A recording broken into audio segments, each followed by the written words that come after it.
যখন পুরোহিত ঠাকুর ফর্দ করেন তাতে গুগগুল বলে লেখা থাকে। আচ্ছা, গুগগুল যদি নাও থাকে কোনো ক্ষতি নেই। আপনারা এক কাজ করবেন, কিভাবে ধুনা দিবেন আগে আমি এই সিস্টেমটা আপাতত একটা শিক্ষা নিয়ে যান।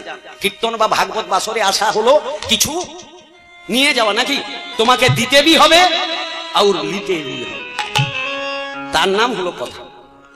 আপাতত মায়েদেরকে বলবো প্লেন ধুনা দিবেন না। গুগগুল যদি না থাকে আপাতত কি করবেন, ধুনাটাকে ভালো করে চূর্ণ করে নেবেন, বাড়িতে নিয়ে এসে একবারে ধুলার মতো করে নেবেন।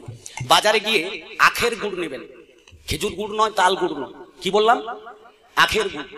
আখের গুড় নিয়ে এসে 100 গ্রাম ধুনাতে 100 গ্রাম গুড় নিয়ে আসেন, ওতে একটু ঘৃত আর কর্পূর দিয়ে দিবেন, ঠিক আছে, দিয়ে সুন্দর করে ওটাকে উগড়া করে নেবেন। দেখবেন আপনার ওই যে সুগন্ধটা যদি পরিবর্তন না হয়, প্লেন ধুনা দিলে চোখ জ্বালা হবে, গলা খের খের করবে, আপনার যদি হয় ভগবান ওখানে থাকবে,